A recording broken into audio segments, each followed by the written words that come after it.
السلام علیکم ورحمۃ اللہ وعلیکم وبرکاتہ۔ السلام ورحمۃ اللہ وبرکاتہ۔ وعلیکم السلام ورحمۃ اللہ میرا وبرکاتہ۔ سوال احرام کے متعلق سے تھا، کیا احرام کی حالت میں چہرے کا پردہ کرنا واجب ہے؟ دیکھیے، احرام کی حالت میں عورت کے چہرے کے لیے جو شریعت کی تعلیمات ہیں وہ صرف یہ ہیں کہ احرام کی حالت میں عورت اپنے چہرے کو نقاب سے نہیں ڈھکے گی۔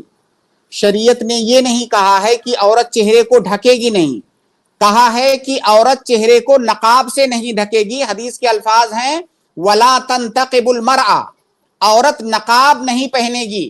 اور نقاب یہ ایک مخصوص قسم کا لباس ہے، جیسے کرتا ایک مخصوص لباس ہے، پیجامہ ایک مخصوص لباس ہے، لنگی ایک مخصوص لباس ہے، تو اسی طرح سے نقاب عورتوں کے لیے ایک خاص لباس ہے۔ تو اس خاص لباس سے منہ کو ڈھکنے سے منع کیا گیا ہے، منہ کو ڈھکنے سے نہیں منع کیا گیا ہے، وہ خاص لباس پہننے سے منع کیا گیا ہے۔ اور نقاب عام طور سے کیا ہوتا ہے، چہرے کے سائز کا بنایا جاتا ہے، سر اور چہرے کے، اور اس میں آنکھ کے لیے جگہ بنی ہوتی ہے، اس طرح سے نقاب ہوتا ہے۔ تو اس طرح کے نقاب سے چہرے کو نہیں ڈھکنا ہے عورت کو۔ باقی وہ اگر اکیلے میں ہے تب بھی چہرہ ڈھک سکتی ہے، اجنبیوں کے سامنے ہے تب تو ڈھکنا واجب ہی ہے اس پر۔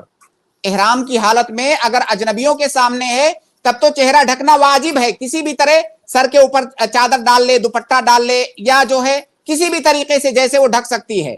اگر تنہا ہے تو چاہے تو کھول کے رکھے اور چاہے تو ڈھک کے رکھے، بہرحال اس کو صرف نقاب سے منع کیا گیا ہے، چہرہ ڈھکنے سے نہیں منع کیا گیا ہے۔ جی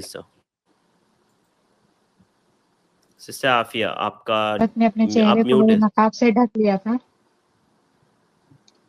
جی واپس سے بولیے، کیا بولے سسٹر؟ مجھ سے یہ غلطی ہو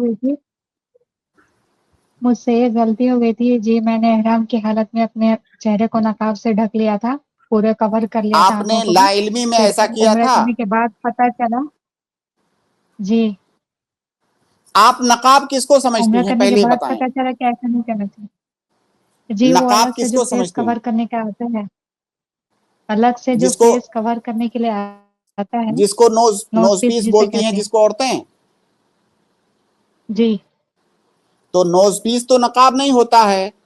نقاب وہ ہے جو یہاں سر سے لے کر کے اور نیچے تک ہوتا ہے۔ اب میں اس کو کیسے بتاؤں، آپ عورتیں اس کو زیادہ بہتر سمجھ سکتی ہیں۔